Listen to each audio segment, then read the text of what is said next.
my leg, my back, my pussy, and my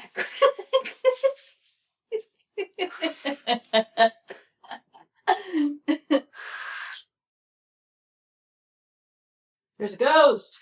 Ah.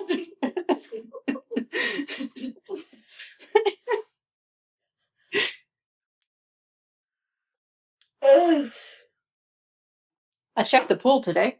Oh, yes? 75. Ooh. SpongeBob, do you know what's funny 24? 45.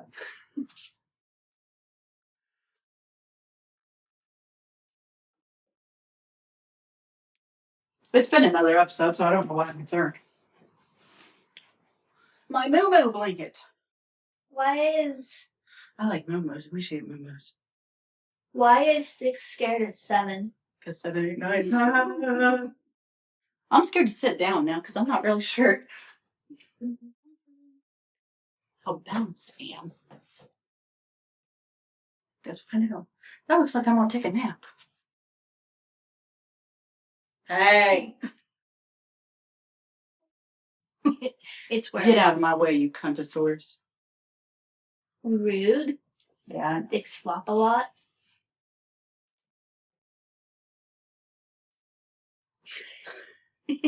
No fart noise today.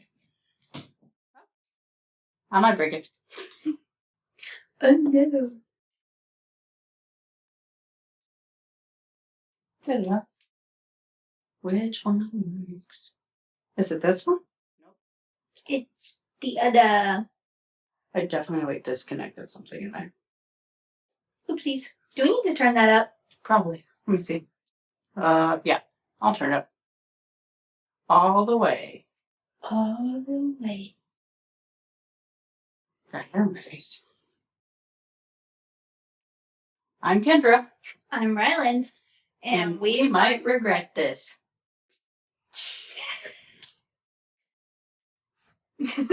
Oh, that's a gunshot. Not what you meant.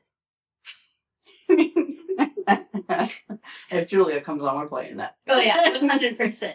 Not the gunshots. No.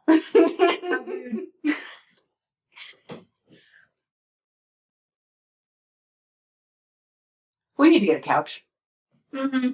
We do. And better mics. Yeah, but I want a couch first. Fair. I want a couch. It doesn't have to be like a big couch, but like a couch, and then we can build like a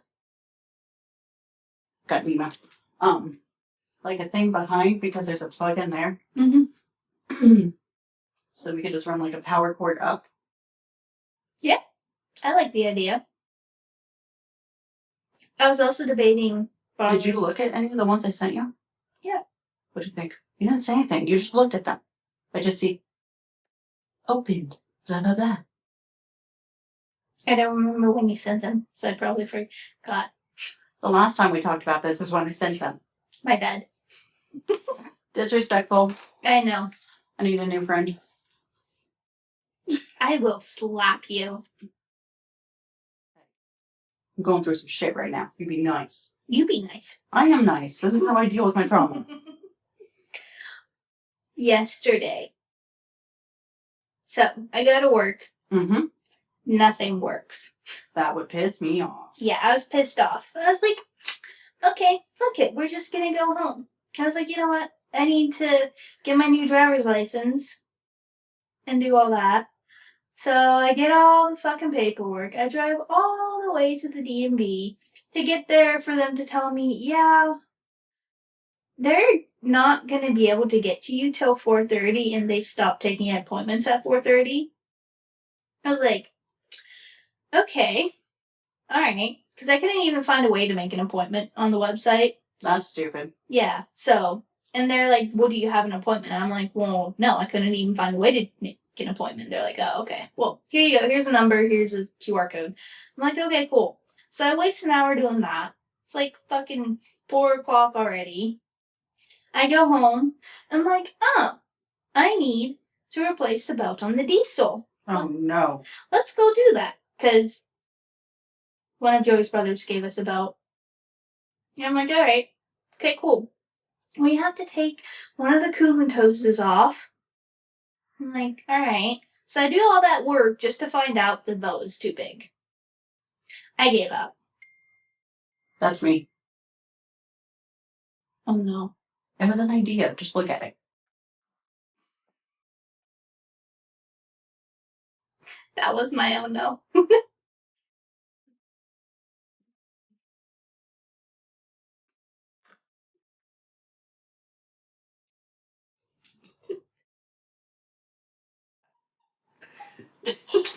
I'm dead. Because I felt it coming. I was like, Does it smell?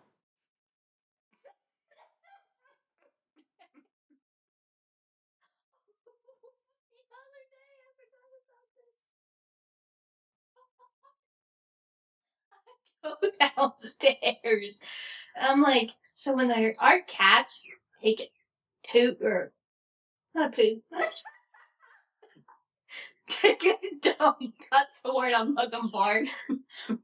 Some of them, it's fucking rain. So I go downstairs and I'm like, I was like, did one of the cats shit? Joey looks at me and he's like, no, I farted.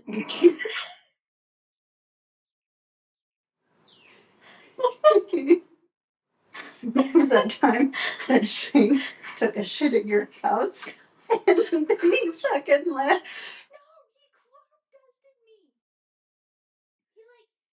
Because it was the old place I used to live at. I remember that. Because he's like, you two were literally walking out the door, and he walks from the dining room through the living room. And I just smelled the worst smell I've ever smelled in my entire life. And I'm like, you asshole. And he's like, 6 to be you. Rude. All right. Today's. Yes, I like that one. I have a different one I'm gonna send. All right. So I'm gonna get sticky notes and put them right here so that way we can make sure to say them. Yep. So today's topic, that's the word I'm looking for, is cool animals. I look for ones that kind of had superpowers. Animals with superpowers? When you hear some of these, yeah, I like that one. There's 2. I know. I like the one you just sent. There's 2. Oh.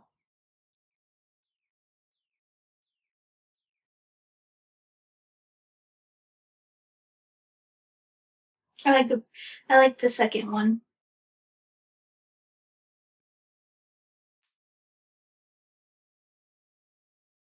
I like the first one. Okay. We'll go with the first one. You like the second? Yes. No. Of all 3? Yes. Okay, then good. We're talking about the same one. Oh, okay. Okay. Cool. I plan on staying right here. I'm comfortable. Might have a hint of the depression right now. That's okay. I'm dealing with it in my own time. That's fine. You deal with it in your own time. So, the first animal. Okay. Am I going to like these animals?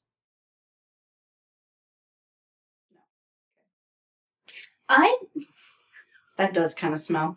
Who, me? No, the fucking ghost that ripped ass and walked out.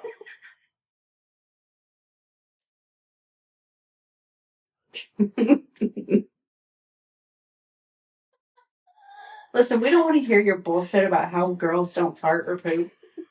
We're not here for that. If you think that, this isn't a podcast for you. I'll give you a rude awakening. IBS is a bitch, man. Wouldn't know. Yeah. I'm glad. I'm glad you don't know. Anyways, I'm so excited for these. Me too. I'm gonna butcher a lot of these words. I feel so much better about that then. Just so you know. Alright, the first one is volcano snails. I've heard of these. Do you know everything about them? Those are the ones that explode? No. Oh. No. I don't know anything about them, I guess. Alright. They live in 3 different deep sea hydrothermal vent fields. So basically... A volcano? Not like water volcano? Yeah. I'm so excited. Yeah. I'm watching you. So that little girl does. I'll do that to some of the team leads at work. Just be like, my eyes on you. I'm gonna try that tomorrow with my coworker that has the desk across from me. You should do it. See what he does. All right, so they live under the sea. Under the sea. I only have 3, but they're long. I sure as fuck hope so. All right. They live in 3 different deep sea hydrothermal vent fields. This is gonna be a long podcast. There's gonna be a long podcast starting at 5:20. Let's go. All right. All located. Ooh, that was loud. Are you gonna be talking that loud the whole time? Okay. Ow. All right. I turned it down a little. Okay. All located in the Indian Ocean off of the eastern and southern coast of Madagascar. Like with the animals? In the ocean. Madagascar's in the ocean? No, in the oceans near Madagascar. I'm talking about Madagascar, the movie. No. The actual place in Madagascar. That's why it's called Madagascar, because that's where they crash. Sure, like the movie. Okay, thank you. Okay, alright. Alright, originally found in the Kerry vent field. And the later, what? Kerry, maybe, I don't know. It's Kairei. Kairi. And later found in the Solitaire and Longwy vent fields. The Longwy vent field is located 2,300 kilometers southwest of the Kerry vent field. And the Kerry vent field is 700 kilometers south of Solitaire field. Okay. So that's where they live. Their habitat, volcano snails inhabit 3 different... Well, we already went through that. I really hope you have the word organism on there and you say orgasm. So... Oh, I'm sorry. They're found 2,400 to 2,900 meters deep near black smoker chimneys that emit minerals. This gets really cool. The deep sea vents can heat up to over 400 degrees Celsius or 700 degrees Fahrenheit. Golly, you know water boils at 212? But the water does not boil due to 3,670 psi of pressure. I would die. Well, anybody would. Anyone would die. They live there. That's their natural habitat. Do you think that's where that submarine went? I don't think so. I don't know where. Oh, wait, it went down to the Titanic, didn't it? Yeah, they were trying to go down to the Titanic. To the Titanic? Titanic. I heard to the Titanic. To the Titanic. To the Titanic. Thank you. You're welcome. Enunciate so I don't have to edit so much. I'll do my best. No promises. Rude. Volcano snails have shells that swirl inwards 2 to 3 times and sclerites that surround the snail's foot. What's a sclerite? It's like scales. They're pretty gnarly looking. Huh. I've never seen scales on a snail. Yeah, it looks like basically a bunch of scales on the foot of the snail. It's creepy looking. What are these called? Volcano snails. Giving them the nickname scaly-foot gastropod. The snails have 2 cephalic tentacles and no eyes. Younger snails have both a smaller shell size and smaller sclerites. Young volcano snails have a few rows of sclerites, whereas adults have many sclerites in an asymmetrical fashion. That looks scary. It is. A lot of these kind of look scary, but they're really fucking cool.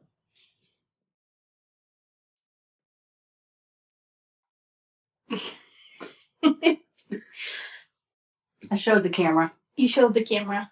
Sure did. Each of the group of snails in the 3 different vent fields has a different shell and sclerite color because of the smokers emit slightly different chemicals. Those that live in the solitaire vent field have a white color due to the lack of iron, while those in the Kerry vent field have a black color and are also magnetic because of the granite presents. They have magnetic shells. That's kind of scary. That's freaking cool. Can you? I'm sorry. I'm nerding out over here. I know, I can tell. Those located in the Longqui vent field have a brown golden color due to the presence of both pyrite and greigite. Yeah, sure, we'll go with it. Okay. Development. Due to the lack of research on the life cycle and the reproductive cycle, there is also a lack of knowledge on the growth of volcano snails. Scientists do know that the juvenile snails do not have mature gonads, and adults have varying levels of gonad maturity. Juvenile snails. Ignore the dogs. Juvenile snails also have smaller shell size than adults. It even gets cooler. So teenagers are bigger. They're smaller. But they don't know how they reproduce. That's crazy. I know. Volcano snails are simultaneous hermaphrodites, meaning each individual has the ability to produce both egg and sperm cells and self-fertilize. Spermatophores are produced and are likely the method of internal fertilization. Little research has been done on these snails' reproductive process due to their extreme habitat. There is no current research on the parental investment of volcano snails, lifespan, and longevity. There's little to nothing known about the lifespan of volcano snails. There was an instance of the species being kept alive for over 3 weeks in captivity at atmospheric pressure. So they're like, it's very hard to keep them alive if they're not in their natural habitat. Yeah. Well, yeah, how do you keep water at 700 degrees without boiling? I know. That's insane. Like, think about that. I can't imagine. Like, in my head, 212 water boils. In my oven, 350 bakes a casserole. And they're just fucking chilling out there, living their best lives. 450 bakes a pizza. I've never cooked anything at 700. You probably have because, you're a wonderful cook. Well, and then think of, like, the actual, like, the air pressure down there. That's insane. I have something to say. I enjoy playing The Sims. So, I have created a house in which you have your own house and I have my own house. We are married to our spouses.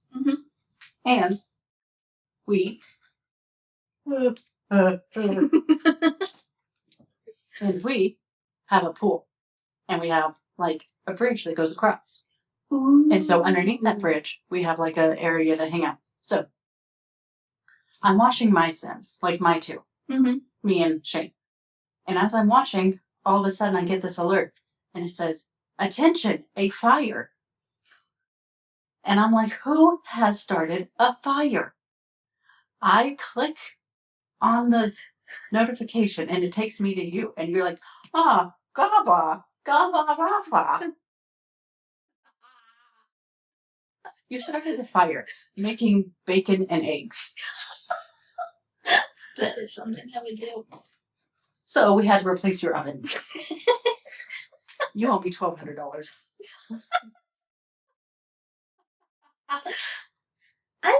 You're an expensive sim. Because you also started a fire in the grill. Well, you know. And you fell into the pool. I would do that too. Me laying there. Like a dinosaur? Like a dead fish. You don't like fish? I don't like fish. I don't eat fish. I don't like eating fish. It's too fishy. No. The first time... I like being like this. The first time I ever cooked meat, it was fish. I tried to eat it. Oh, it was disgusting. Don't start out with fish. Start out with And I chicken. started seeing like oil oozing out of the skin. Ew. You're the reason I use avocado oil when I cook. Thank you. You're the reason I don't eat mushrooms around you. She's lying. She ate mushrooms. One time. After knowing I could die, but that's okay. Guess my life's not important. I said I was sorry. Thanks for looking out for me, Joey. You a real one. Not that you listen, though, so guess that doesn't matter. Oh. Alright. So obviously there's little to nothing known about their behavior. How did they find them? How? Yeah. Like, did someone dive down there to find them? Because if so, how did they do that? Or did they send like one of those camera things? I bet you that's what it was. But how do you make a camera that's not made out of metal? Yeah, I'm not sure. It doesn't actually say. I would need to do more research to find out how they came across them. Maybe it was when they were looking at the volcano sharks. But they would still have metal. Well, the volcano sharks, they live around underwater volcanoes. They don't actually live in actual volcanoes. Yeah, but they would still have metal. Yeah. I think that they said, because I did a little research on that. Because you couldn't send down anything plastic. No. But also, yeah, I don't know. That is interesting. I don't know how they did. Maybe someone got curious what was down the vent tubes.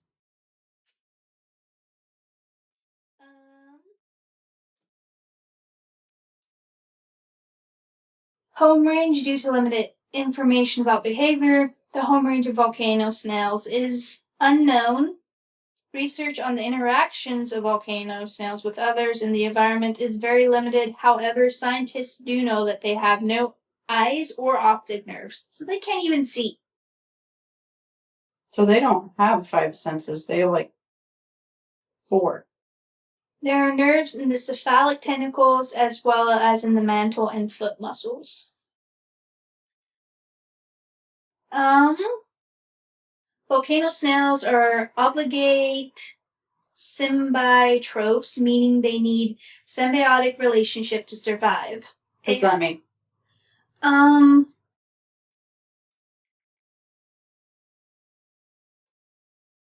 think it means like it needs maybe like bacteria.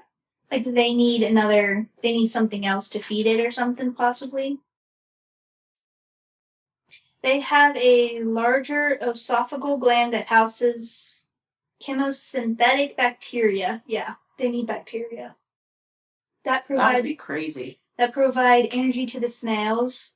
Scientists also found pellets in the hindgut, which are thought to be sulfur made by the endosymbiotes and allow for detoxing the hydrogen sulfide. So the way I understand it, don't quote me on it, but essentially there's a bacteria that lives in it, and then they feed the bacteria and the bacteria feeds them. That's still crazy. That is crazy. Like, think about, like, they live in all that crazy ass pressure in hundreds of degree temperature water. They have no eyesight. And the way that they survive on food is bacteria feed it, and it feeds the bacteria. So it's like trees for us. I guess, yeah. Because they give off whatever. Oxygen. Whatever. Yeah. Predation. Volcano snails have their sclerites and protected shells to protect themselves from predators like the genus. They inject venom into their prey, so the volcano's snail's protection prevents these attacks. That's scary. Mm-hmm. It's like a scorpion. Okay, here's a little bit more about like how they survive. Volcano snails act as prey to predatory gastropods, like I'm not even going to try to say that. Well, Phimorhynchus genus. Since they have endosymbiotic bacteria in their esophageal gland, they do not need to hunt and therefore are not predators. And then the importance of volcano snails is knowledge. Their ability to make their armor out of the minerals surrounding them has never been seen before, so anything that can be learned is important. Because the thing is with them, like the coating, like their shell looks like snail shells, but there's an outer coating on it that they use to make with the minerals in the water around them. Interesting. Of which is fucking magnetic on some of them. That's crazy. My mind is blown.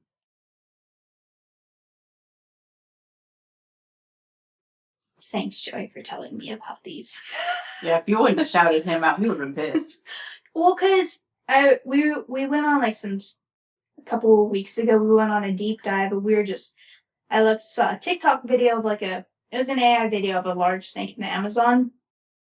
And so we started looking through like the world's largest snakes and, historic creatures and stuff like that. And then I told him about volcano sharks, and he was like, "Oh, that sounds kind of like volcano snails." And then we just deep dived, and I started researching these, and I was like, "Oh my god, that's so fucking cool. I have to do an episode on these."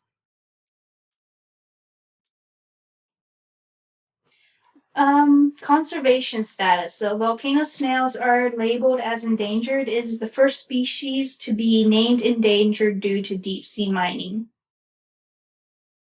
How does that work? So we're mining.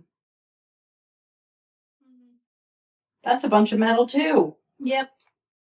We're literally killing them. Yeah. Fucking humans. Yeah. So that is the first animal. Sorry, I cannot get comfortable. I noticed. But yeah, that my mind was blown on these, because she was like, "Oh yeah, they live in Sea. Yeah, they just live, in undersea volcanoes." And I was like, "Oh, that's cool." And then I started researching them, and my mind they just kept getting fucking cooler. That was pretty cool. I will say they are very creepy looking. I would never touch one in my entire life. I wouldn't even look at it. All right. Our next one is called the lion mane nudibranch. It is a species of predatory nudibranch in the family of Thyssididae.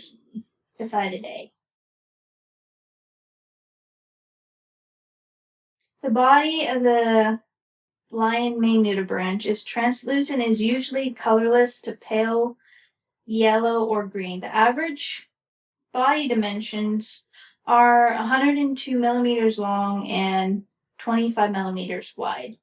It has a large expandable oral hood fringed with 2 rows of cirri. The oral hood is typically over 51 millimeters wide. This species of Melibi lacks jaws or radula. Is this it? Mm-hmm. I also thought this one looked cool.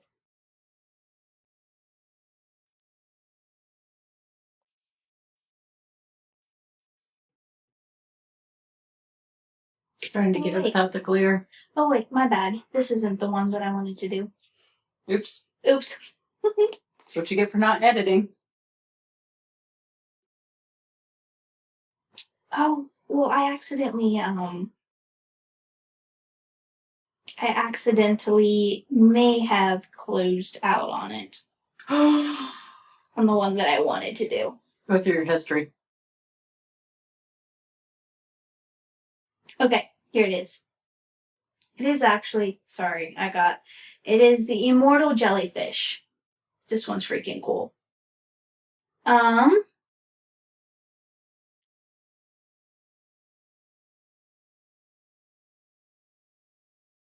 Like all jellyfish, it begins life as a larva called a planula, which develops from a fertilized egg. A planula swims at first, then settles on the seafloor and grows into a cylindrical colony of polyps. This kind of looks like those like light balls, and you put your finger on it, and like the electricity goes to it. Yep. Planula swims at first, then settles on the seafloor and grows into a cylindrical colony of polyps. These ultimately spawn free-swimming, genetically identical medusae, the animals we recognize as jellyfish, which grow to adulthood in a matter of weeks. Fully grown, they're only about 4.5 millimeters across, so not even just a little over an eighth of an inch. Smaller than a pinky nail. A bright red stomach is visible in the middle of its transparent bell, and the edges are lined with up to 90 white tentacles. These tiny transparent creatures have an extraordinary survival skill, though. In response to physical damage or even starvation, they take a leap back in their development process, transforming back into a polyp in a process that looks remarkably like immortality. The born-again polyp colony eventually buds and releases medusae that are genetically identical to the injured adult. In fact, this phenomenon was first observed in the 1990s. The species has come to be called the immortal jellyfish. The cellular mechanism behind it, a rare process known as transdifferentiation, is of a particular interest to scientists for its potential applications in medicine. By going under transdifferentiation, an adult cell, one that is specialized from a particular tissue, can become an entirely different type of specialized cell. It's an efficient way of cell recycling and an important area of study in stem cell research that can help scientists replace cells that have been damaged by disease. You're telling me that we found out about this in the 1990s? Yes. That's insane. Also, that was like... Well, actually, no. Hold on. That's literally what you just said. Not quite. Okay, I'm gonna... So, when the medusa of the species is physically damaged or experiences stresses such as starvation, instead of dying, it shrinks in on itself, reabsorbing its tentacles and losing the ability to swim. It then settles on the sea floor as a blob-like cyst. Over the next 24 to 36 hours, this blob develops into a new polyp, the jellyfish's previous life stage, and after maturing, medusae bud off. This phenomenon has been likened to that of a butterfly, which instead of dying would be able to transform back into a caterpillar and then metamorphose into an adult butterfly once again. Yeah. That's crazy. It says medusa cells and polyp cells are different. Some cells and organs only occur in the polyp, others only in the adult jellyfish. Transdifferentiation reprograms the medusa's specialized cells to become specialized polyp cells, allowing the jellyfish to regrow themselves in an entirely different body plan to the free-swimming jellyfish they had recently been.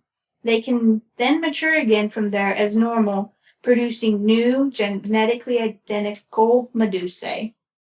This life cycle reversal can be repeated, and in perfect conditions, it may be that these jellyfish would never die of old age.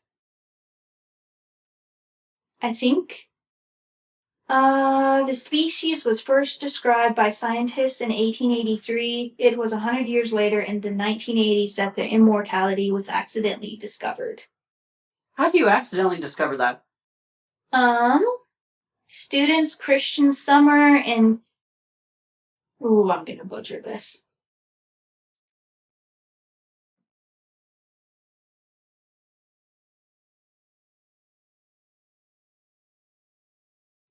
Yeah, exactly. I'm gonna say...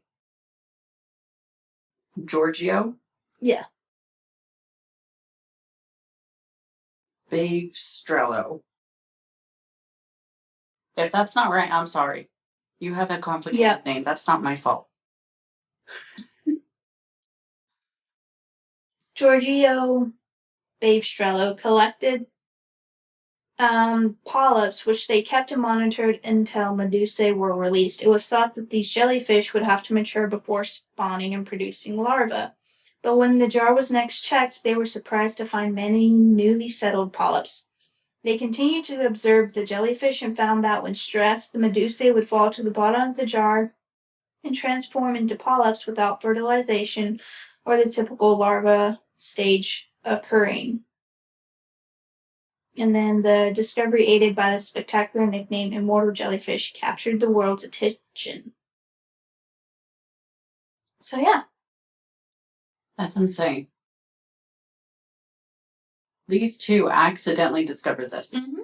They accidentally discovered it. This is the kind of stuff we should be learning in science. I know. Because I've never heard of these two. The jellyfish is sensitive, making it also difficult to rear in a lab for studies, but despite the challenges, one scientist is known to have had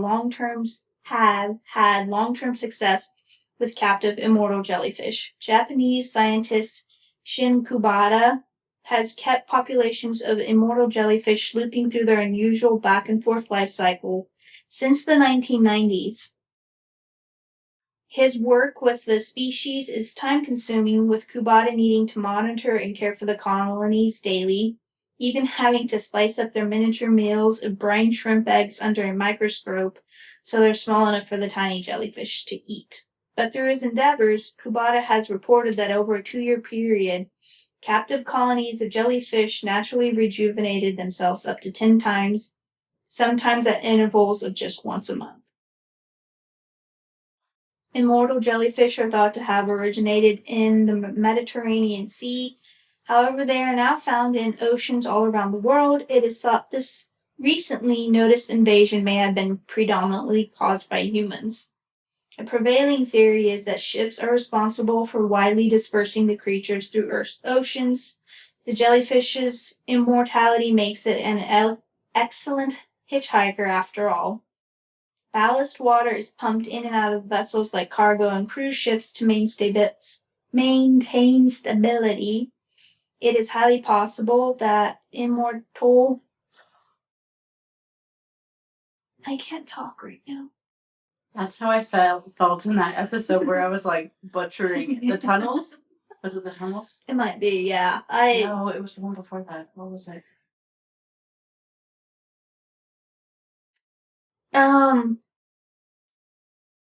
Atchison. Yeah, that. I give up. Atchison. It is highly possible that immortal jellyfish get drawn in this water and are able to survive ocean crossings thanks to their ability to reverse their life cycle when they experience stresses such as lack of food. I have a question. Mm-hmm. You know how we have man-made lakes? Yeah. How do we get man-made lakes? I'm serious. No, I know what you mean. Like, is it just rainwater? Maybe. But then how does it not evaporate? Yeah. I have heard, like, there are certain lakes that are actually from ruptured volcanoes, and then it turned into a crater, and it allows it becomes like a water basin over years and turns into a lake. Okay, I'll take that. Yeah. So that is the immortal jellyfish. What's the next one? Make sure I don't get the wrong one. Yes. I'm gonna butcher this. Praia dubia, the giant siphonophore. This one's insane. Lives in the mesopelagic. What's it called? Praia dubia? Yeah, Praia dubia. Dubia. Mesopelagic zone to bathypelagic zone at 2,300 to 3,300 feet below sea level. Is that this? I didn't say they looked pretty. I just said they were fucking cool. That looks scary. It is scary. I'd never touch it with a 10-foot pool. Pool? You have a 10-foot pool? Do I have a 10-foot pole? Pool? Yeah, you said pool. Probably. I thought it was. I don't know. It's your pool. You tell me. I just live here. Okay. They live 2,300 to 3,300 feet below sea level. It has been found off the coast around the world, from Iceland to North Atlantic to Chile in the South Pacific. Alright, Praedubia is a member of the order Siphonophore within the class of Hydrozoa. With a body length of up to 160 feet, it is the second largest sea organism after the bootlace worm. Did you say 160 feet? Yes, 160 feet. Its length also rivals the blue whale, the sea's largest mammal, although Praedubia is as thin as a broomstick. So it's longer than a blue whale. But it's thin. Like, thin. Like, it's probably like that. Oh, it gets even fucking cooler. A siphonophore is not a single multicellular organism, but a colony of tiny biological components called zooids. Each having evolved with specific function, zooids cannot survive on their own, relying on symbiosis in order for a complete Praedubia specimen to survive. So it's not in one singular organism. It's a bunch of little organisms that... Is that like the little, like, tingly things? Mm-hmm. Those are all organisms. Like, just little creatures. You disappointed me. Why? I was hoping you would accidentally say orgasms. Nope. Night's still young. Because it literally looks like string lights. Yeah. Like, it looks like one big, and then, like, a bunch of, like, little... That's insane. And those are all little creatures living together. So they're all the same type of creature, but they all have specialized jobs. To keep the whole thing alive. Mm-hmm. So it's like a community. It is. They're actually called colonies. Pretty fucking cool, isn't it? That's very interesting. I mean, it literally looks like string lights. Mm-hmm. Like, if you look at the pictures, like, tell me that doesn't look like string lights. Mm-hmm. Does it say how long the little people get? Or wait, they're not people. So they can... The Praedubia, it can reach up to 160 feet. No, but I'm talking about, like, the little lines off of it. Yeah, I'm not sure. Because, like, some of these are really long. I'll keep reading. She got a tattoo of Praedubia. They're cool. Praedubia zooids arrange themselves in a long stalk, usually whitish and transparent, though other colors have been seen, known as physonect colony. The larger end features a transparent dome-like float. Forgive me. As a pneumatophore filled with gas which provides buoyancy, allowing the organism to remain at its preferred ocean depth. Next to it are the nectophores, powerful medusae which pulsate in rhythmic coordination which propel Praedubia through the ocean waters. Together, the array is known as nectosome. Okay. So each one, basically, they're all the same type of organism, but each one will get its, like its own job. Yeah, its own job. Some are to swim, some are to be the tentacles and capture food, some are to digest the food and distribute it through all the colony. This is like when I watched the Bee movie. You ever seen that? Mm-mm. And it shows, like, how a queen bee, like, how everyone has, like, a job. Mm-hmm. This is what that's reminded me of, except very much more sciencey. I know. Beneath the nectosome is a cythosome, which extends to the far end.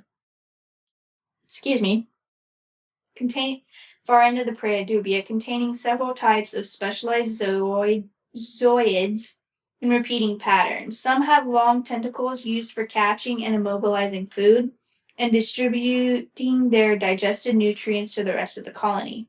Other zoids, known as palpons or dactylozoids, appear to contain an excretory system that may also assist in defense, though little is known about the precise function in Praedubia.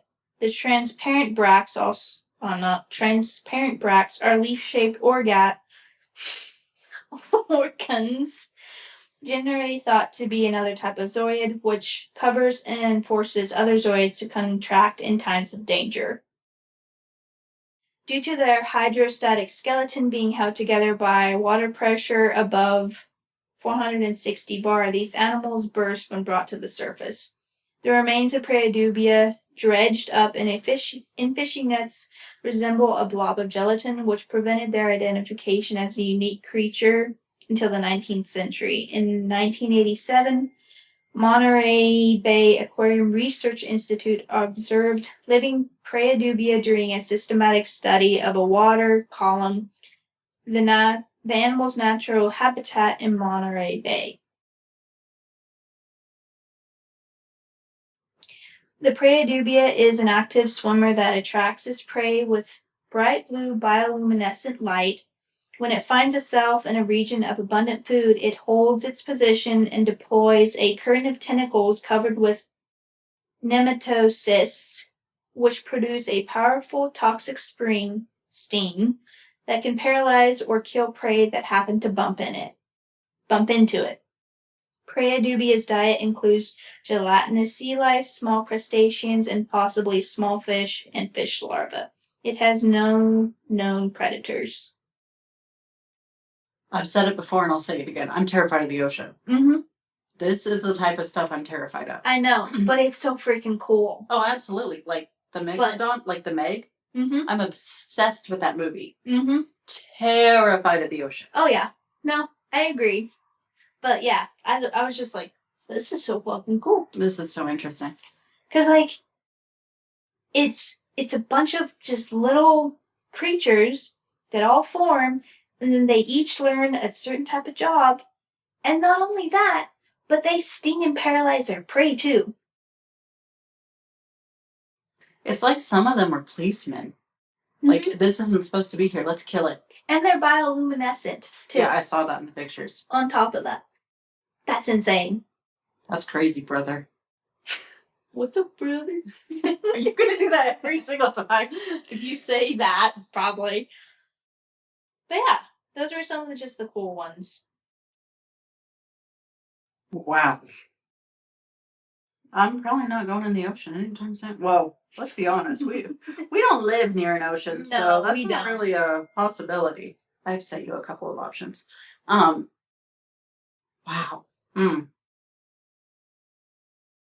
It's just insane. Did you hear about the guy that got swallowed by a whale recently? No. There was a guy that was swallowed by a whale. Wow. You didn't hear about this? No, I did not. It's like that real Bible story. Oh, Jonah and the whale?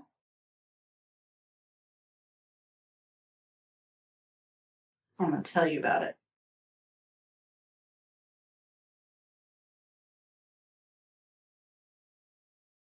In a minute. Okay.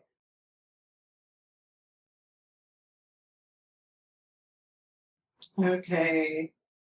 So, a terrifying incident caught on camera shows the moment a kayaker off the Chilean coast was swallowed by a humpback whale before being released unharmed. Damn. The father-son duo was kayaking near San Isidro Lighthouse in the Strait of Magellan when the younger man was briefly swallowed by the multi-ton sea creature. It happened in February, but that's kind of recent.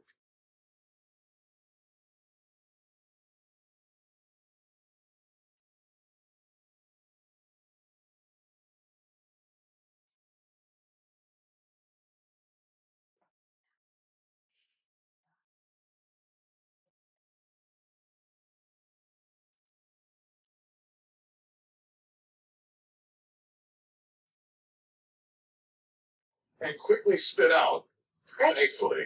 So here he is on the kayak. This is on the Strait of Magellan in Chile, right?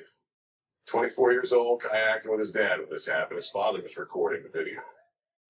The wave comes up, takes a big gulp with the sun, just for a few moments, and then releases him. Wow. That's Some said he was insane. going to die. It was his life vest, he believes, that pulled him up, kept him. Isn't that terrifying? That'd be one of my worst nightmares. That and obviously spiders. If you don't understand that joke, you should have listened last time. No, I am absolutely terrified of the ocean. I don't like the thought of it. I don't like that it's 80% of the earth and we have like very little knowledge of it. Oh, I know. It's terrifying. It's like space. Mm-hmm. My nephew, he is obsessed with space. He is so smart. Like, he will tell you all kinds of stuff about space. That kid can go on and on and on. And I don't know where he learns it. I mean, his parents say that he just really got into it, which, if that's the case, awesome. Great for you. But that's scary to me, too. Oh, I love space. I think it's so fucking cool. If there was, like, a universe or an alternate universe where we could do space travel, sign me up. I think it'd be so fucking cool. You think aliens are real? I think so. You think they come and watch us? Probably. I don't like the idea of it, though. Me neither. I'm small. I'm insignificant. No one cares about me. It's fine. They're not going to care about little old me. I had away in my house half the time. The one good thing to being small and insignificant. I like how you keep saying that like you don't matter to anybody. No, I'm not saying that I don't matter to anyone. I'm saying in the grand scheme of the universe. I see what you're saying. What I do with my life, it's not going to matter.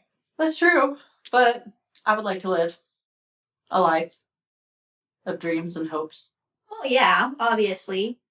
Personally, I find comfort in it. The idea of that my life isn't going to really affect that much, it's nice. That means I can do whatever the fuck I want. It doesn't really matter.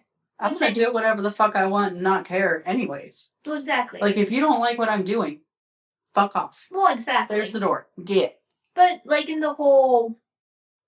In the big picture, I see what you're saying. I'm just saying in the big picture, it doesn't matter.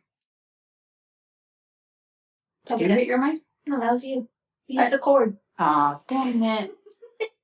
It wasn't me. That's what Shaggy said, too. Yeah, well, you know. You don't know who Shaggy is, do you? It wasn't me. Was the words that I told her? Wasn't me. Oh. So the knocks on the shade.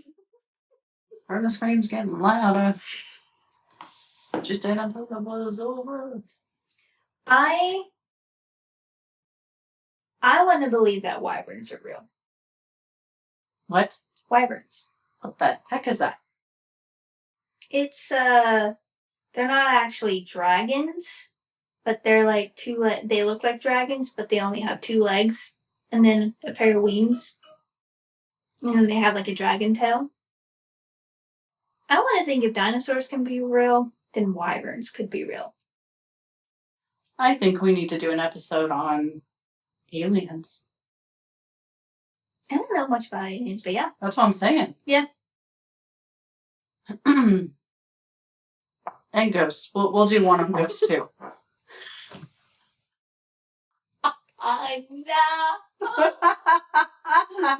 Definitely. I'll try and cut that out, but there's no promises. I tried to talk over it. I'm turning red. That's your fault. I know. Actually, no. It's my new medication's fault. Do you just do that at work?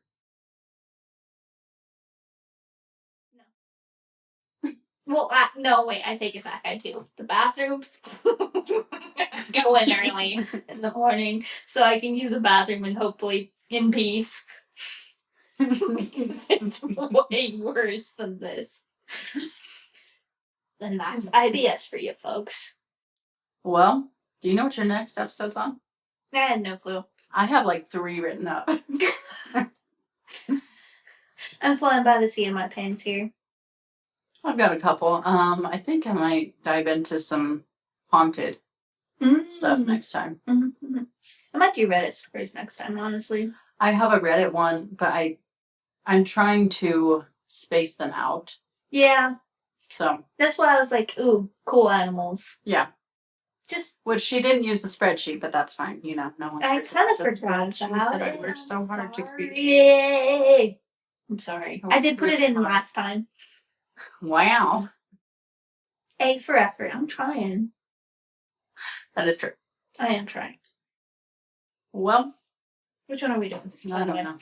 I gotta figure it out. This one has been all over the place. This one? They both have. Yeah. Welcome to us being tired. Per usual. I run on tired. Yeah, me too. This one. The second one down. On the bottom text. The second one? Yeah. Okay. Mm-hmm. Glad you're here. All right, guys. I'm Kendra. I'm Ryland.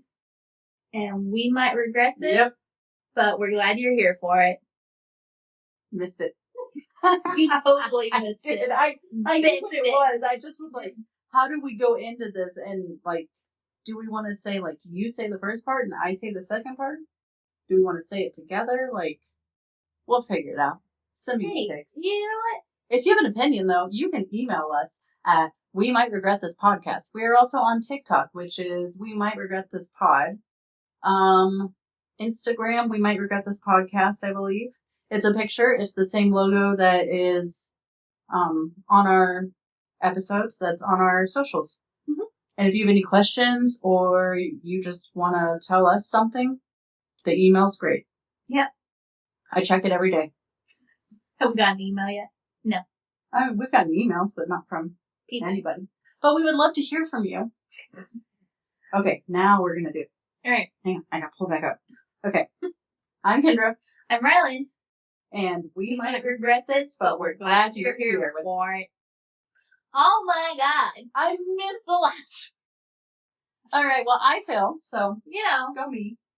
It's a learning curve. You're learning with us. Okay. Thanks, guys. Bye. Bye. Should we tell them we love them? Ew, no. But I only tell you that. And Joe. And a few people. My friends. What about Julia? We love her. We love you, Julia. We love you, Julia. My anus. My crack.